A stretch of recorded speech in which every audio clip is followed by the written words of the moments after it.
कल हमने प्रधानमंत्री जी का भाषण सुना, 2 घंटे तक वो बोलते रहे कि कितना अच्छा रहा है करके, हमने मंदिर बना दिए, हमने ये बना दिए, आप अपनी पीठ थपथपाते रहे। मोदी जी की गारंटी है करके जब उन्होंने कहा तो आप सभी ने तालियां बजाए, बेंच को बजा बजा कर अपने हाथ दुखा दिए। क्या मोदी जी की गारंटी यहाँ के इस देश के सब कुछ का जी कि आज पढ़े लिखे बच्चों की हालत ऐसी हो गई है कि पढ़ो फारसी और बेचो तेल, ये हालत हो गई है। हाईली क्वालिफाइड बच्चे आज क्लर्क की, चपरासी की नौकरी के लिए अप्लाई कर रहे हैं।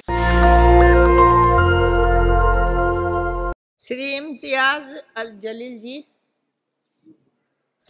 The Public Examinations Prevention of Unfair Means Bill 2024 देर आए दुरुस्त आए।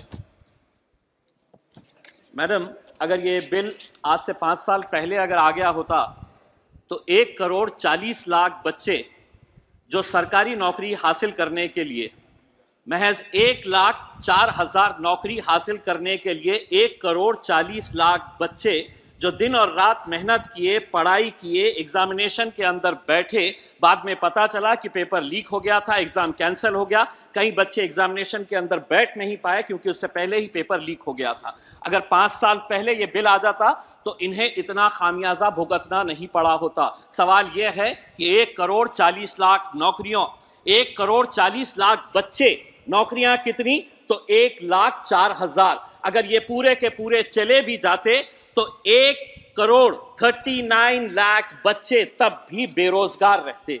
आपने इस बिल के जरिए जो सेंट्रल गवर्नमेंट के जो एजेंसीज है, जिस ऑर्गेनाइजेशन है, इंस्टीट्यूशंस है, यूपीएससी है, staff selection commission, railway recruitment boards, ऐसी जितनी भी सेंट्रल गवर्नमेंट की है, उसको इस बिल के दायरे के अंदर लेकर आए हैं। हमारी ये मांग है कि जो राज्य सरकार के जो प्रमुख एग्जामिनेशंस होते हैं उनको भी इस बिल के दायरे के अंदर इसलिए लाना जरूरी हो गया है कि कई राज्य सरकार के नेताओं और कई राज्य सरकार द्वारा ही पेपर लीक के मामले सामने आए हैं, इसीलिए इसको इस बिल के अंदर उन्हें भी लाना जरूरी है। ये जो बिल लाया गया है इसमें हम मंत्री जी से ये पूछना चाहेंगे कि थेफ्ट, एक्सटॉर्शन, रॉबरी और डिस्ट्रक्शन ऑफ क्वेश्चन पेपर्स, इसके लिए सजा का क्या प्रावधान? तो बताया गया है नो स्पेसिफिक प्रोविजन। दूसरा ये है कि डिबारमेंट फ्रॉम एग्जामिनेशंस, इसके लिए क्या प्रावधान है सजा का? तो नो स्पेसिफिक प्रोविजंस।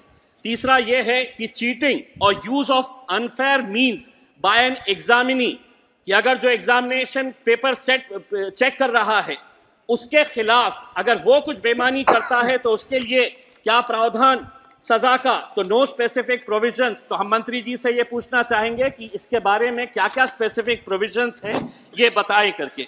मंत्री जी ने जब अपना ये बिल को पेश कर रहे थे तो स्वाभाविक है आपके विरोधी राज्य जो है उन्हीं के बारे में आप जिक्र करेंगे। आपने राजस्थान का जिक्र कर लिया, पश्चिम बंगाल का जिक्र कर लिया, लेकिन क्या बेईमानी आपके राज्यों के अंदर जो हो रही है उसका जिक्र नहीं करेंगे आप? मैं महाराष्ट्र से आता हूं, मैं महाराष्ट्र के अंदर कितनी बेईमानियां हुई है। टीईटी का एग्जामिनेशन, क्या होता है टीईटी का एग्जामिनेशन? चेयरपर्सन मैडम, टीईटी का एग्जामिनेशन होता है कि जो टीचर बनना चाहते हैं उसके अंदर महाराष्ट्र के अंदर एक घोटाला हुआ, एक टीचर से 4-4 लाख रुपए लिया गया। पुलिस का कहना है कि 240 करोड़ रुपए का घोटाला है। शिक्षा का स्तर कितना नीचे गिर चुका है, इससे आप अंदाजा लगा सकते हैं कि जो टीचर बन रहे हैं वो पैसा देकर टीचर बनना चाहते हैं। महाराष्ट्र के अंदर पिछले 2-3 सालों के अंदर कौन कौन से घोटाले हुए हैं? टीईटी एग्जाम घोटाला, म्हाडा एग्जाम घोटाला, महाज्योति एग्जाम पेपर लीक, तलाठी भर्ती घोटाला, मुंबई पुलिस भर्ती घोटाला, हेल्थ डिपार्टमेंट एग्जाम घोटाला, और पढ़ूं तो बहुत सारी लिस्ट है। ये आपको नजर नहीं आ रहा है? मेरा तो ये कहना है कि जहां जहां पर भी ये घोटाले हुए हैं उनके खिलाफ सख्त कार्रवाई होनी चाहिए। और दूसरा ये है मंत्री जी, जो बच्चे एग्जाम के अंदर बैठ रहे हैं, एक एक ग्रामीण इलाके का, रूरल एरिया का बच्चा 6-6 एग्जाम के अंदर बैठता है, केंद्र सरकार के, राज्य सरकार के, उससे आप पैसा लेते हैं, एग्जामिनेशन फीस, एप्लीकेशन की फीस लेते हैं। क्यों इन्हें माफ नहीं किया जा रहा है? एक तो आप नौकरियां नहीं दे रहे हैं और जो बच्चे 6-6 एग्जाम के अंदर बैठ रहे हैं उनसे है तो पैसा। अध्यक्ष महोदय, ये पूरा देश के नौजवान बच्चे आज इस सदन की तरफ नजर लगाए हुए हैं।